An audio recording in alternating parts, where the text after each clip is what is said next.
Hello mga idol, please like, share and subscribe for more novel stories to uploads. Diyos ng Digmaan, JC Entertainment. Kabanata 1581. Ngumiti ng mapait si Jack. Nakuha ko lang ang bagay na ito ilang araw na ang nakakaraan. Pinag-aralan ko ito sa loob ng 2 araw na ito at nakakuha ako ng ilang impormasyon tungkol dito, ngunit hindi kasing dami ng nakuha mo. Napagpasyahan ko ang parehong bagay tulad ng ginawa mo.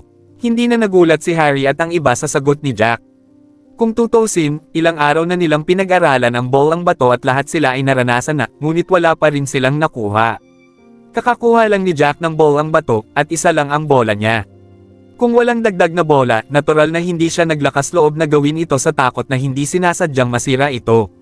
Sa kabaligtaran, si Harry at ang kanyang mga tao ay may 3 bola. Nagawa nilang kumuha ng isa para sa pagsubok at upang makita kung madali itong masira. Gayunpaman, hindi nila inaasahan na magsalita si Jack pagkatapos ng ilang sandali ng katahimikan. Mayroon akong isang matapang na ideya. Ano ito? Agad na tanong ni Harry at ng iba pa. Pinag-isipan ito ni Jack at sinabing, iniisip ko na wala tayong mapapala dito kung ipagpapatuloy natin ang pag-aaral nito ng ganito, ngunit kung mailalabas natin ang lahat ng 7 bolang bato, iniisip ko kung ano ang mangyayari kung pinagsama natin ang mga ito. Ano sa palagay mo? Ilagay ang 7 magkasama. Kumunat ang noo ni Harry, halatang problemado sa naisip. Pagkatapos ng lahat, ito ay sapat na mahusay para sa iba pang mga puwersa upang makakuha ng isang bola bawat isa, habang ang kanilang Divine King sect ay may 3 tulad ng mga bolang bato. Ang 3 batong bola na ito ay nakuha sa halaga ng maraming masters mula sa kanilang sinaunang clan. Dinanas pa nila ang pagkamatay ng marami sa kanilang mga alagad. Hindi ito cost-effective para sa kanila kung ipahiram nila ang mga bola. Nagdusa sila ng malaking kawalan sa pagbisita sa 3 mapanganib na lugar. Kung ganoon ang kaso, dapat isa na lang ang binisita nila. Agad na naintindihan ni Jack ang paghihirap ng kabilang partido nang makita niya kung paano sumimangot si Harry. Ngumiti siya ng walang katiyakan at sinabing, "Siyempre, ito ay sa akin lamang. Maaari mong isaalang-alang ang mga ito mamaya, Master Harry, habang hiwalay ang ating pagsasaliksik. Tutal, ang ating mga pamilya ay may kabuoang 4 sa 7 bolang bato ngayon. Sino ang nakakaalam kung kaninong mga kamay ang natitira sa 3? Oo, nabalitaan din namin na ang 8 pamilya ng Anino ay nakakuha ng 2 mapanganib na lugar habang ang 3 natitirang sinaunang angkan ay nakakuha din ng 2 mapanganib na lugar." Tumanggaw si Harry bago humarap kay Jack ng may paghanga. "Iniisip ko noon kung bakit nangako ang 3 sinaunang angkan na ibibigay sa inyo ang 2 sa mga mapanganib na lugar sa halip na hilingin sa kanilang sarili ang 3. Mukhang ang lakas mo ang isa sa mga dahilan kung bakit sila nagbigay daan, di ba? Haha. Pagkatapos ay gagawin ko ang aking hakbang ngayon. Naniniwala ako na malalaman ko sa lalong madaling panahon kung aling mga puwersa ang nakakuha ng iba pang mga bolang bato," sabi ng nakangiting si Jack. "Hindi mo kailangang manghula. Ang Supreme Clarity Sect ay nakakuha ng isa habang ang Flying Eagle Sect ay nakakuha din ng isa. Ang mga tao mula sa 2 sinaunang angkan na iyon ay bumisita sa amin para sa isang chat 2 araw na ang nakakaraan, gustong malaman kung mayroon kaming anumang pag-unlad mula noong una naming nakuha ang mga bolang bato." Ngumiti si Harry at nagpatuloy, "Nagtataka lang ako kung aling pamilya sa iyong mga maharlikang pamilya ang nakakuha ng natitirang mga bola." Natigilan si Jack bago siya tumawa ng malakas sa lakas. "Kung ganoon, wala bang makukuha ang Cloud Sky Sect? Siguradong nagsusuka ng dugo si Joel Collins. Dahil sa galit ngayon. Haha." Kabanata 1582. Haha. Pumagalpak ng tawa si Harry habang idinagdag, napakatuso ng matandang weasel na si Joel. Gusto niyang makakuha ng bolang bato sa anumang paraan na kailangan kung hindi pa siya nakakakuha nito, kaya pinakamahusay na maging sa iyong pagbabantay. Hindi siya mangangahas na magnakaw mula sa amin, ang 3 sinaunang angkan, ngunit hindi ako masyadong sigurado sa iyong pamilyang puti. Ibig sabihin, kung wala siyang malinaw na ideya sa tunay mong lakas. Maliban na lang kung hindi siya lumapit. Kung maglakas loob siyang pumunta sa White family namin, pagsisisihan ko siya. Nanunuya ni Jack, lubos na kumpiyansa sa kanyang kasalukuyang lakas. Tumanggaw si Harry nang may pag-iisip at sumagot, "Oo, at nabalitaan ko na ang Cloud Sky Sect ay nawala ng 6 na master sa peak stage ng tunay na antas ng Diyos. Noong binagtas nila ang mapanganib na lugar, nakatagpo sila ng maraming malalakas na halimaw at nakipag-away sa 2 pang sinaunang angkan. Ang Cloud Sky Sect ay dumanas ng pinakamalaking pagkatalo sa pagkakataong ito, at maaaring hindi sila manggahas na harapin ang iyong White family. Iyon ay para sa ikabubuti. Bagamat hindi ako natatakot sa kanila, ang pamilyang puti ay magdurusa ng husto kung gagawin nila ang lahat sa atin, at ayaw kong masakripisyo ang ating mga tao. Ang ating pamilyang puti ay mabilis na lumalago ngayon, mahigpit na nagsasanay dahil mayroon tayong mga materyales sa pagpapahusay ng militar, pagkatapos ay inihagis ni Jack ang kanyang espada at, tumalon dito, iminuwestro ang kanyang mga kamay kay Harry. Aalis na ako ngayon, Master Harry. Makipag-ugnayan tayo sa isa't isa kung may mangyari. Dahil doon, lumipad si Jack gamit ang kanyang espada at umalis. Natahimik si Harry habang pinapanood si Jack na umalis bago siya nagkomento, mahirap para sa White family na hindi umunlad kasama ang binatang ito sa kanilang pamilya. Ang ganitong tao ay tumitingin sa mas malaking larawan. Bagamat mayroon silang lakas upang talunin ang Cloud Sky Sect sa ngayon, hindi kumikilos si Jack dahil sa impulsiveness at sa halip ay gusto niyang bumili ng mas maraming oras para sa White family para mas lumakas sila ng Sky kahit na sila ay lumaban ng mas malakas. Samantala, sa Cloud Sky Sect, sumimangot ng husto si Joel. Si Jack ang dapat sisihin. Kung hindi dahil sa kanya, hindi na lang natin kailangang kumuha ng 2 delikadong lugar para sa 3 sinaunang angkan.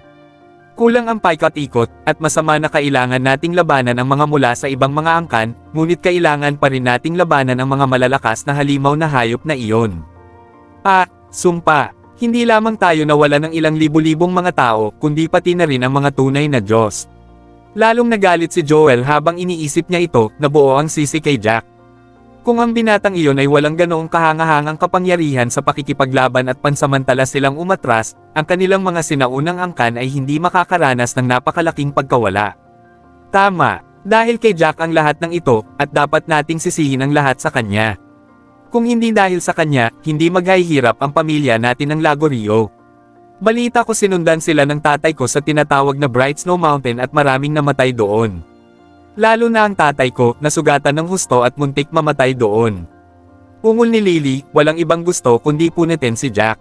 Napasulyap si Joel kay Lily na nasa tabi niya habang puno ng matinding panghihinayang ang kanyang puso. Bakit niya hinayaang ubusin siya ng kanyang pagnanasa nang pakasalan niya ang babaeng ito? Hindi niya kailangang dumaan sa napakaraming problema kung hindi. Kabanata 1583. Habang lalo siyang nagalit sa naisip, bumulong si Joel, hindi sana labis na nahihirapan ang My Cloud Sky Sect kung hindi dahil sa iyo. Gayunpaman, narinig ni Lily ang lahat ng ito habang ang kanyang ulo ay humahampas kay Joel na galit na galit. Joel Collins, ano ang sinasabi mo? Sumirit siya. Paano mo ako masisisi? Namumula ang mga mata ni Lily dahil sa galit habang nagpatuloy, at saka, hindi ako ang nagpilit sa iyo na pumunta sa Bright Snow Mountain sa pagkakataong ito. Paano mo ako masisisi kung ikaw lang ang pumunta ng mag-isa? Hiniling ko lang sa iyo na tulungan mo akong patayin si Jack at ang iba pa. Ang makitang lumuluha na si Lily ang nagpapalambot sa puso ni Joel habang sinusuyo niya, sige, sige. Kasalanan ko ang lahat, okay. Hindi ko na isisisi sa iyo sa susunod. Sandaling huminto si Joel bago siya nagpatuloy sa pagluha, gayunpaman, dumanas kami ng mapangwasak na pagkawala, at 3 master sa pinakamataas na yugto ng tunay na antas ng Diyos ang namatay doon. 7 tao na lang ang natitira sa amin, kaya hindi namin magawang ipaghiganti ka at mapuksa ang pamilyang White ngayon.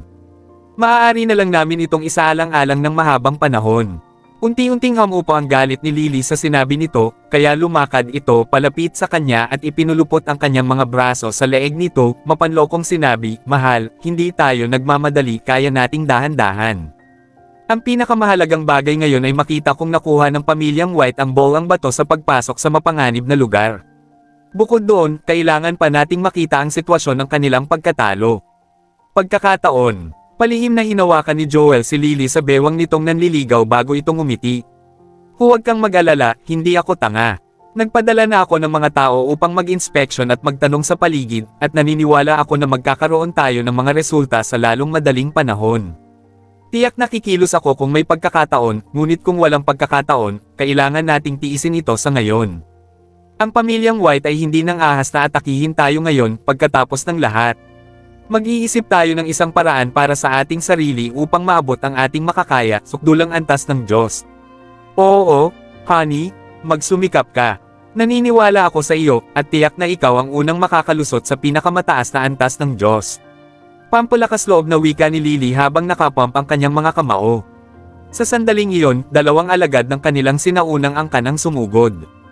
Agad na naningkit si Joel sa pagkagambala, at habang nakayakap pa rin si Lily, hindi makapaniwalang tiningnan niya ang dalawa.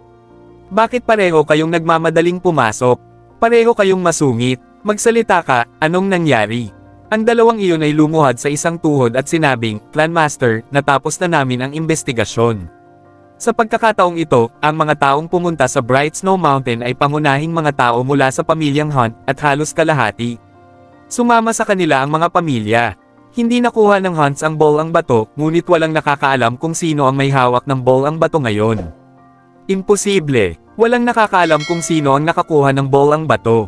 Kumunat ang noo ni Joel. Kung hindi nakuha ng Hunts ang stone ball, ito kaya ay mga tao mula sa iba pang mga first class na aristokratikong pamilya. Hanggat ito ay nasa mga kamay ng ilang first class na aristokratikong pamilya, mahirap kunin ang batong bola mula sa kanila. Masyado na kaming nagdusa at hindi namin kayang makipag head-to-head sa first class na aristokratikong pamilya, tiyak na mananalo sila ng mga pamilyang maharlika. Mananatili sila sa kanilang bahay para pag-aralan ang bola ng magkasama. Mukhang hindi rin nakuha ng ibang first class aristokratikong pamilya, sabi ng isa sa mga nakaluhod na disipulo. Hindi namin alam kung nakuha ito ng mga third class o second class na mga aristokratikong pamilya. Kabanata 1584. Ang ibig mong sabihin ay hindi rin nakuha ng iba pang mga first class na aristokratikong pamilya na pumasok sa Bright Snow Mountain with the Hunts, at walang nakakaalam kung sinong aristokratikong pamilya ang nakakuha nito. Sandaling nabigla si Joel sa balita bago namuo ang saya sa kanyang sistema. Kung hindi ito sa mga first class na aristokratikong pamilya, maaaring nasa kamay ito ng isang tao mula sa pangalawa o pangatlong klase ng mga aristokratikong pamilya. Kung ganoon ang kaso, haha, anong magandang balita? May pagkakataon pa tayong magtanong sa paligid, at naniniwala akong malalaman ang balita kung sino ang mayroon nito. Kukunin natin ito sa sino mang mayroon nito kapag nalaman natin kung sino ang may hawak na ball ang bato. Napaisip si Joel at nagtanong, nga pala, paano ang pamilyang puti? Saang delikadong lugar sila napunta? Any news about their situation? Ang mga miyembro mula sa White Family, Cabello Family, Lucas Family, Lancaster Family, at ilang mas maliliit na pamilya ay magkasamang pumunta sa Black Windy Island. Sa tingin ko ang White Family ay hindi gustong pumasok sa parehong delikadong lugar gaya ng Hunt Family. Pagkatapos ng lahat, ang mapanganib na lugar ay napakataksil, at sila ay magderanes ng isa pang malaking kabiguan kung sila ay mapalaban muli sa pamilya ng Hunt, kaya sa halip ay pumunta sila sa Black Windy Island kasama ang kanyang mga kamay, iniulat niya sa halip na pumunta sa Black Windy Island. Nagpunta sila sa Black Windy Island. Kumunat ang noo ni Joel. Kung ganoon ang kaso, mayroon bang balita kung sino ang nakakuha ng ball ang bato?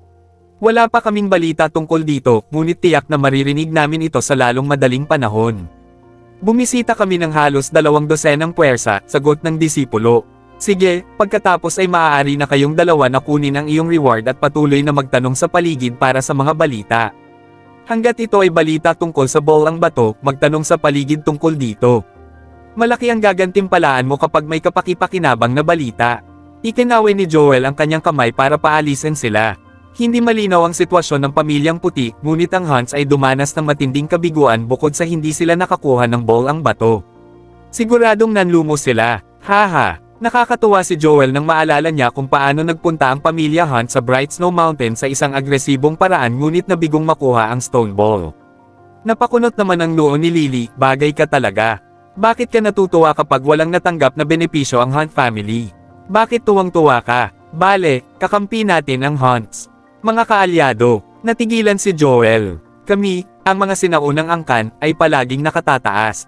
Mula noong inilagay tayo sa kapantay ng mga mula sa mga maharlikang pamilya at kaalyado nila. Napatulala, inilibot niya ang kanyang mga mata kay Joel. Ikaw, naiintindihan mo ba na iba na ang sitwasyon ngayon? Napakaraming master ang nawalan ng aming Cloud Sky sect at iba pang pamilya, ngunit may mga pamilyang hindi nagdusa ng maraming pagkalugi at maaaring kunin ang pagkakataong ito para bumangon. Hindi malinaw ang hinaharap na setup ng mundong ito, at nakadepende ang lahat sa kung sino ang unang makakapasok sa Ultimate God level. Bawat segundo mahalaga, naiintindihan mo ba? Tumigil sandali si Lily bago siya idinagdag, ang pamilyang Hunt at ang pamilyang puti ay magkaaway. Pinatay ni Jack ang parehong mga anak ng Panginoon ng pamilya, kaya't natural sa pamilyang Hunt na gustong tanggalin ang pamilyang puti. Dahil nais din nating maalis ng husto ang pamilyang puti, likas tayong mga kaalyado. Totoo iyon. Tumango si Joel, maghintay tayo ng ilang araw at tingnan kung malalaman natin kung sino ang may bolang bato mula sa Bright Snow Mountain. Maaari nating subukang kunin ito mula sa kanila. Unti-unting lumipas ang oras at bumalik si Jack sa pamilyang White noong tanghali kinabukasan. Ipinalam din niya kay Nash at sa iba pa ang tungkol sa kanyang paglalakbay sa Divine King Sect. Siyempre, hindi niya nakalimutang isama ang bahagi kung saan pinatay niya ang marami sa mga masters mula sa Hall of Divine Royal. Pare, para sa iyo ito. Pumalaklak si Jack, ang sandata na dating pag-aari ng Hall Master ng Hall of Divine Royal ay isang pang-espiritual na kasangkapan. Nakangiting kinuha ni Jack ang sandata na dating pag-aari ng Hall Master ng Hall of Divine Royal at ipinasa sa kanyang ama.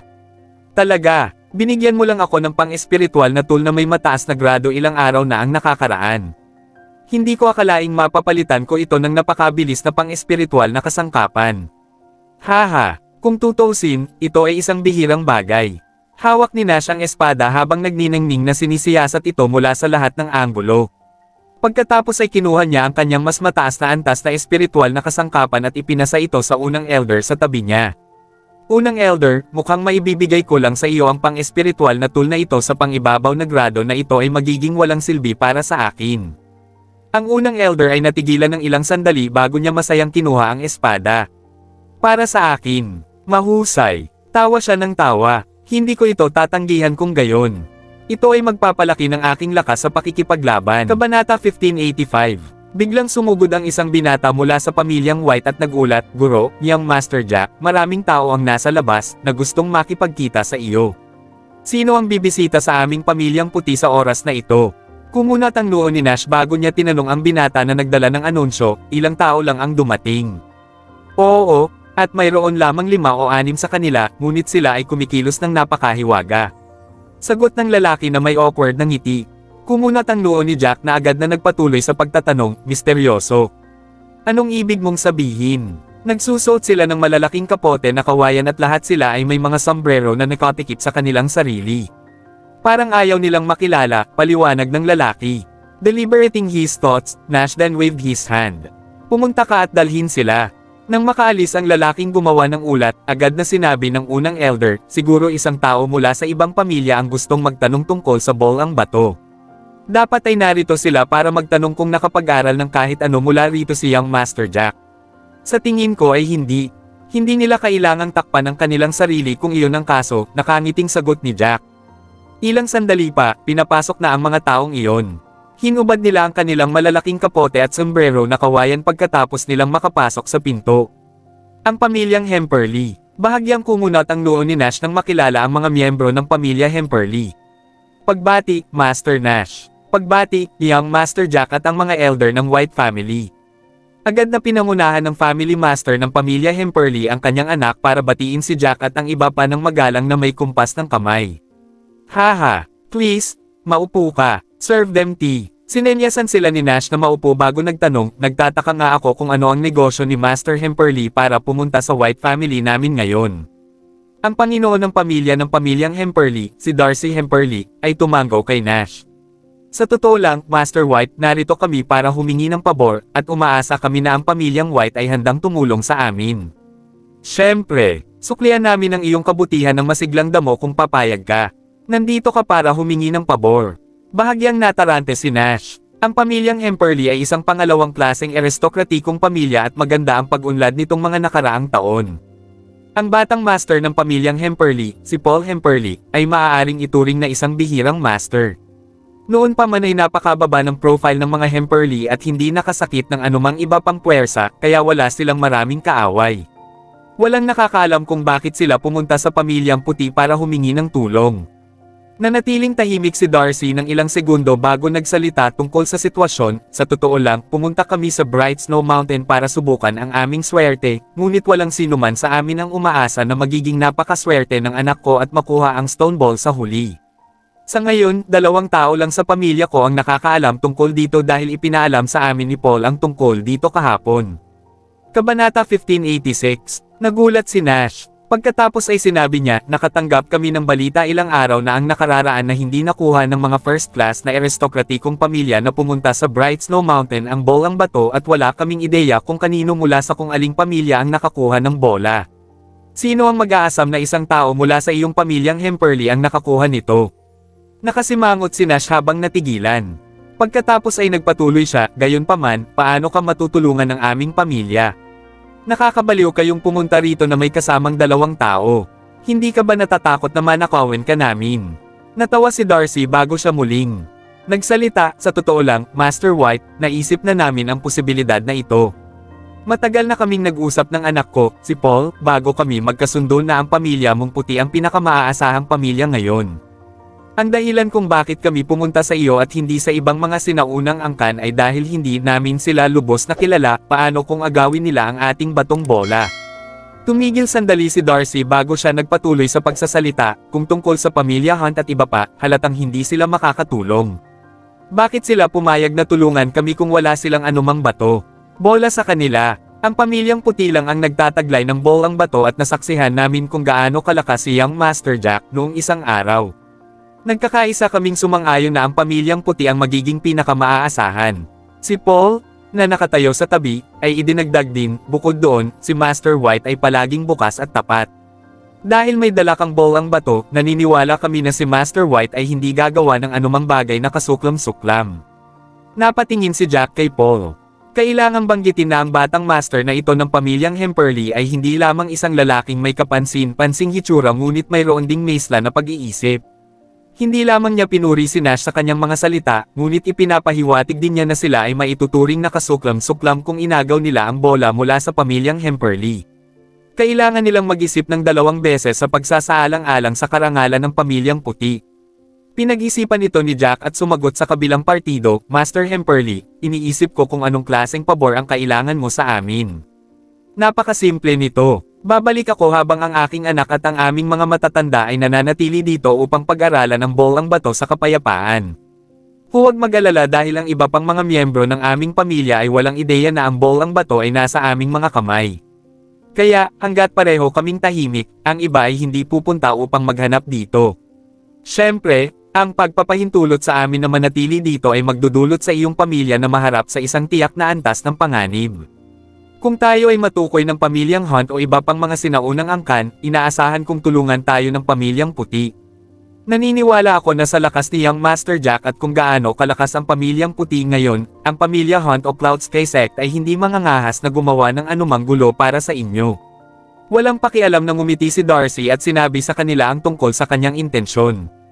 Medyo mahirap ito dahil hindi nakuha ng Cloud Sky Sect, Hunt family at marami pang ibang first class na aristokratikong pamilya ang batong bolang ito.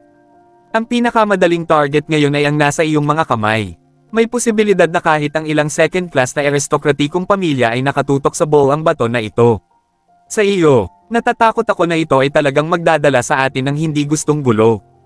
Kumunat ang noo ni Nash na hindi basta-basta pumayag dahil isa itong napakalaking isyu. Napaisip siya at sa wakas ay tumingin kay Jack. Jack, ano sa tingin mo? Napatingin din ang iba kay Jack. Kitang-kita na si Jack ang naging gulugad ng korona sa sandaling iyon dahil siya ang may pinakamataas na kapangyarihan sa pakikipaglaban sa kanila. Hayaan akong makita kung gaano core aming mga mapagkukunan ang maaari mong ibigay sa amin. Natahimik sandali si Jack bago nagsalita habang nakatingin kay Darcy at sa iba pa. Agad naglabas si Darcy ng 2 martial ring at ipinasa kay Jack. Ang isa sa mga ito ay naglalaman ng masiglang damo habang ang isa ay naglalaman ng ilang mga sandata. Young Master Jack, mangyaring tingnan. Halatang kinakabahan ng ibang miyembro ng pamilya Hemperly. Totoo na nagdala, sila ng napakaraming mahalagang kayamanan ngunit walang sino man ang gugustuhing magdulot ng problema sa kanilang sarili sa ilalim ng normal na mga pangyayari. Bukod pa riyan, ang pamilyang puti ay kagagaling lang sa Black Windy Island kamakailan at nabalitaan na sila ay nakinabang ng malaki sa paglalakbay na iyon. Kaya naman, baka hindi nila masyadong pinapansin ang mga bagay na iniaalok ng pamilyang Hemperly. Kabanata 1587. Pinagmasdan ni Jack ang mga bagay ng ilang sandali bago sumili ang ngiti sa gilid ng kanyang bibig. Haha, Master Hemperly, walang masyadong masiglang damo dito ngunit sapat na kaakit-akit ang mga ito. Kaya, sumasang-ayon ako sa iyong mga tuntunin. Napahinga ng maluwag ang mga miyembro ng pamilya Hemperly nang makita nilang pumayag si Jack sa kanilang mungkahi. Agad na tumayo si Master Hemperly at iminuwestra ang kanyang mga kamay kay Jack habang ipinapahayag niya ang kanyang pagpapahalaga. Salamat, Young Master Jack. Kung ganoon nga, iiwan ko ang aking anak at ang iba pa rito ng may panatag na pag-iisip. Naniniwala ako na magiging ligtas sila gaya ng ipinangako sa atin ni Young Master Jack. Haha, tinitiyak ko lang sa iyo na walang mangyayari sa kanila habang kasama nila ang pamilyang puti dahil gagawin natin ang lahat para protektahan sila. Tumawa si Jack bago siya nagpatuloy sa pagsasalita ng mabagal. Gayunpaman, wala akong magagawa kung iiwan nila mag-isa ang pamilyang puti. Sa bagay, hindi naman natin sila mapipigilan ng lubad, di ba? Totoo iyan, totoo iyan. Nangangako kaming hindi basta-basta tatakbo. Ang isa sa mga matatanda mula sa pamilya Hemperly ay tumango bilang kasiyahan. Kung ganoon ang kaso, hayaan mo akong magayos ng mga matutuluyan para sa iyong mga tao. Tumango si Nash. Inutusan niya ang isang miyembro ng pamilyang puti na pamunuan ng mga Hemperly palabas at ayusin ang mga matutuluyan para sa kanila. Pagkaalis ng kabilang partido, tumalikod si Nash para tanungin si Jack, Jack, napag-isipan mo na ba ito? Kung hindi natin ipapangako sa kanila, makakapag-relax tayo ng bahagya kapag ang ibang first-class aristokratikong pamilya o Cloud Sky sect na hindi nakakuha ng Stone Ball ay tumutok sa pamilya Hemperly. Nabanggit mo rin na hindi nila tayo binigyan ng malaking dami ng masiglang damo at hindi tayo nahihirapan sa gulo para madamay ka. Agad ding nagsalita ang unang elder na si Kenneth na nakakunot ang noo. Totoo iyan, Young Master Jack. Kung hindi natin sila papansinin, makikinabang tayo dito. Wala tayong utang sa pamilyang Hemperly. Sa kabaligtaran, mas magkakaroon tayo ng mas maraming oras para mag-focus sa pag-aaral nitong batong bola kung sila ang target ng iba. Hindi nila kami binigyan ng maraming masiglang damo ngunit hindi rin sila mademo. Nagsimulang magpaliwanag si Jack. Ang mahalaga ay ang maraming gifted-spirited na damo ay angkop na linangin bilang mga table task. Ang mga bagay na ito ay pinaghiwalay at inilagay sa isang tabi.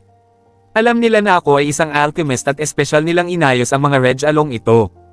Ang pinakamahalagang bahagi ng lahat ay ang dalawa sa mga bagay na ito ay mga pantulong na materyales na kinakailangan sa paglilinang ng isang 4th grade elementary pill, ang resurrection pill. Nakikita ko, nagpalitan ng tingin si Nash at First Elder nang sa wakas ay naunawaan na nila ang intensyon ni Jack. Pagkatapos ng lahat, ang pang-apat na baitang elementarya na tableta na kilala bilang ang Resurrection Pill ay kailangan kung gusto nilang makatipid. Buhay ni Fernando. Batay sa ugali ni Jack, hindi niya ipapasa ang mga oiliary materials kahit na maliit lang ang pagkakataon na magtagumpay sila sa paglilinang ng tableta. Magiging maayos iyon kung gayon. Ang ilan sa aming mga masters ay patuloy na nasira nitong mga ilang araw, at ang aming kabuoang lakas ay bumubuti pa rin. Mayroon din kaming dumaraming bilang ng mga tao sa unang yugto ng antas ng tunay na Diyos. Bukod doon, sino ang makakaalam na may ilang tao kaming itinago sa aming lugar kung itinatago namin itong sikreto? Kahit na malaman nila ang tungkol dito sa susunod, sino ang nakakaalam kung kailan iyon mangyayari? Sa huli, ngumiti si Nash at sinabing, Kabanata 1588, matapos ayusin ang kanilang mga tutuluyan, umalis si Master Hemperly noong hapong iyon. Para naman kay Young Master Hemperly at sa iba pang matatanda, nanatili sila sa pamilyang puti upang ipagpatuloy ang pag-aaral ng Ball ang Bato ng mapayapa. Tiyak, pumunta din si Jack sa gabi upang makipag-chat sa kanila at magtanong tungkol sa sitwasyon pagkatapos nilang pumunta sa Bright Snow Mountain. Lumalabas na ang lahat ay kumilos sa kanilang sarili pagkatapos nilang marating ang Bright Snow Mountain. Matapos makatagpo ng ilang mga panganib, si Young Master Hemperly ay lumayo rin sa iba pang miyembro ng pamilya Hemperly. Sa kabutihang palad, mayroon siyang mataas na husay sa pakikipaglaban at nagawa niyang makita ang sinaunang puno sa dulo pagkatapos niyang ipagpatuloy ang paglalakbay ng mag-isa. Halatang hindi siya kalaban ng sinaunang puno at marami pang Panginoon ang nakatuklas din sa sinaunang puno sa parehong oras. Lahat sila ay lumaban sa sinaunang puno ng paisa-isa at marami ang namatay. Sa huli, nakuha ng isang master mula sa Cloud Sky sect na nasa peak stage ng totoong antas ng Diyos ang batong bola at naghahanda ng lumipad.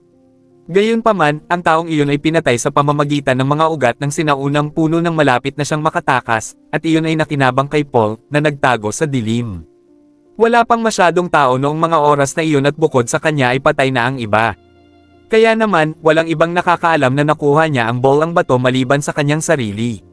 Natural, inalis ni Paul ang Ball ang Bato nang walang pag-aalinlangan matapos itong makuha at mabilis na umalis sa Bright Snow Mountain. Ipinaalam lamang niya sa kanyang ama at ilang pinagkakatiwalaang matatanda nang bumalik siya sa pamilya Hemperly pagkatapos ng ilang araw. Ang mga miyembro ng pamilyang Hemperly ay natural na natuwa nang malaman nila ang balita. Gayunpaman, nag-aalala rin sila na ang bagay na ito ay magbuwis ng kanilang buhay. Kaya naman, humingi sila ng tulong sa pamilyang puti pagkatapos ng talakayan. Malinaw na walang natutunan si Paul at ang iba pa tungkol sa bolang bato.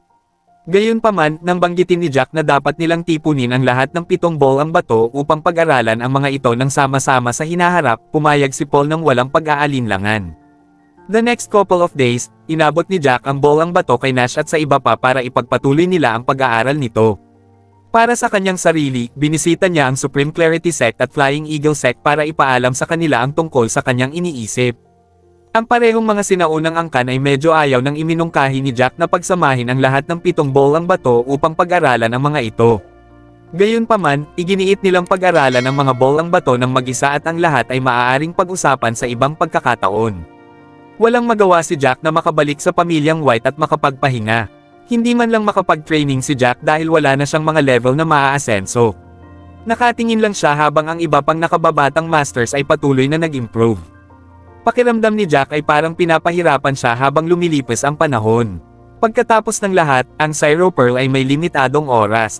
Base sa binanggit ni Nash tungkol sa pagkawala nito ng epekto pagkatapos ng 2 taon, 1.5 taon na lang ang natitira sa kanya.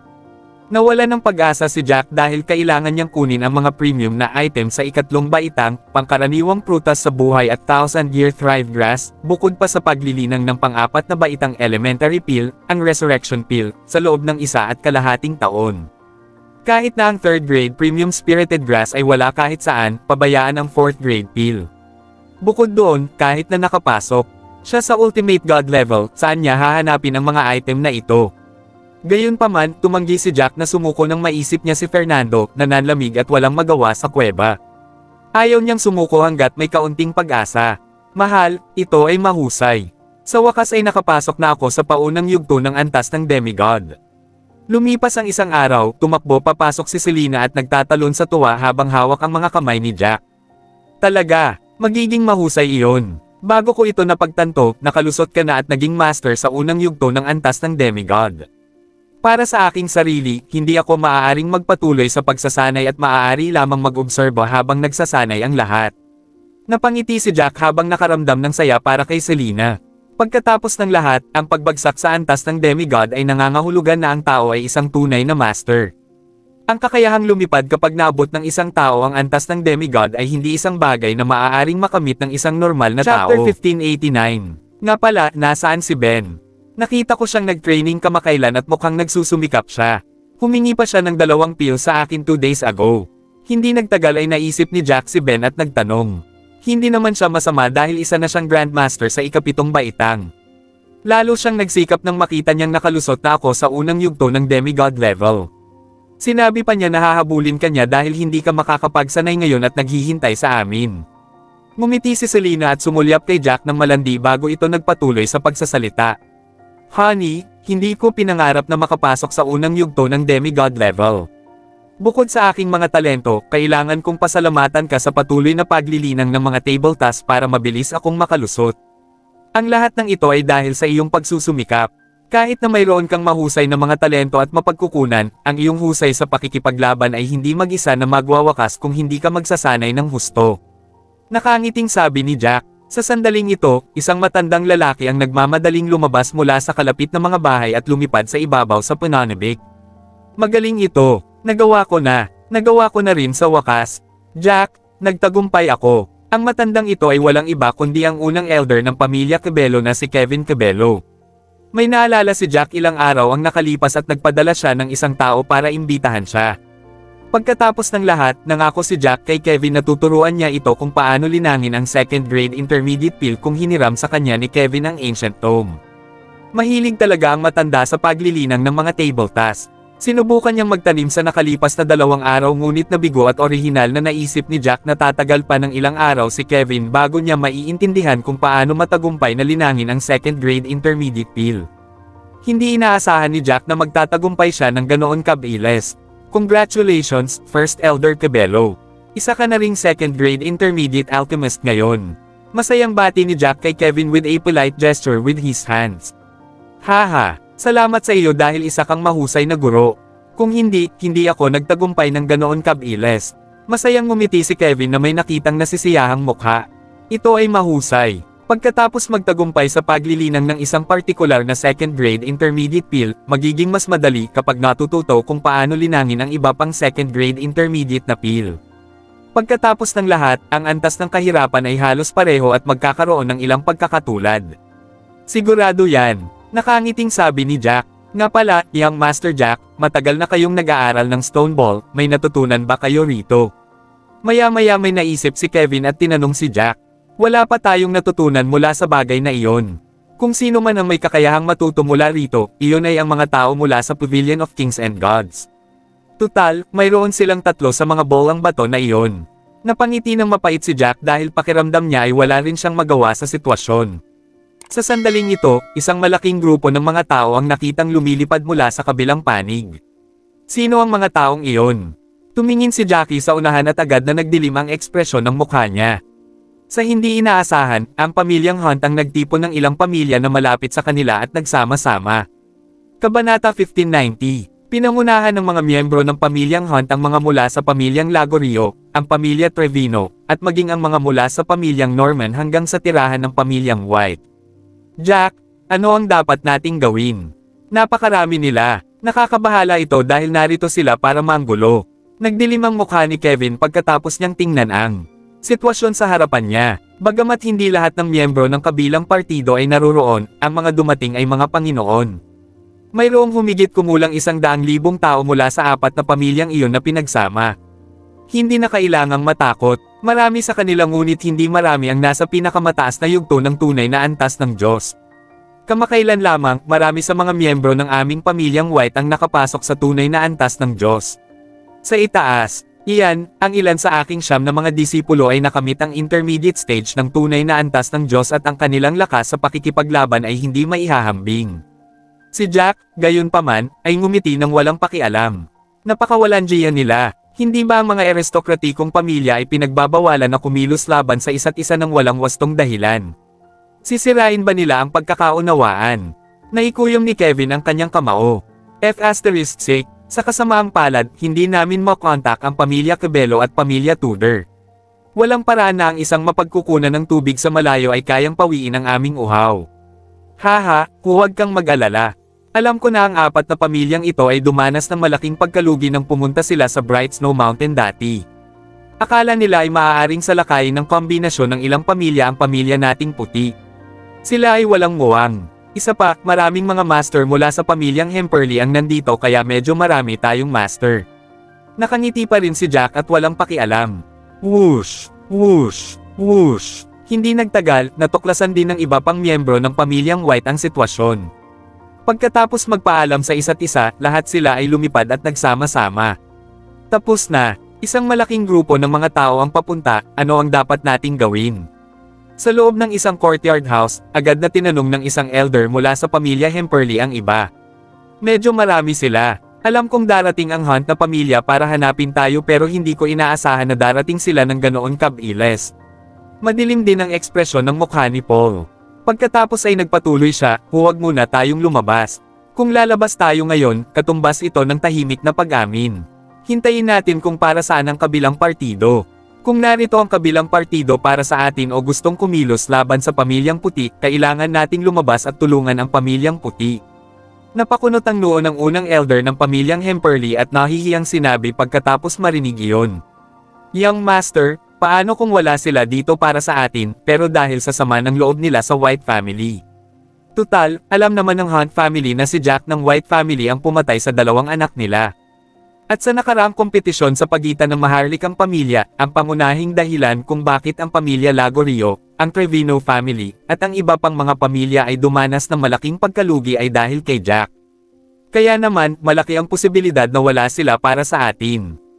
Agad ding nagsalita ang pangalawang elder. Tama, Young Master. Kung wala ang kabilang partido para sa atin, hindi na natin kailangang kumilos, di ba? Kung may away mamaya, mas mabuti na humanap na lang tayo ng pagkakataong makalusot. Napakaraming tao sa kabila. Paanong ang pamilyang puti ang magiging kalaban nila? Mahihirapan tayo kapag nasangkot tayo. Haha, sneak out. Paano tayo dapat lumabas? Sa dinami-dami ng taong nakatingin sa atin, pwede bang mawala na lang tayo sa hangin? Sa hindi inaasahang pagkakataon, napangiti si Paul at sinabing, kasali na tayo. Kapag sinubukan na nating umalis, makikita tayo ng mga miyembro ng pamilyang Han. Hindi sila bobo kaya tiyak na malalaman nila na nasa kamay natin ang bowl ang bato mula sa Bright Snow Mountain. Pagdating ng panahon, sa tingin mo ba hahayaan na lang nila tayo? Kailangan lang nilang pumatay ng iilan pang pamilya, kung sila ay diretsyong pumatay sa pamilya ng puti, dalawa pa tayo. Please subscribe and hit the notification bell for more novel stories. JC Entertainment.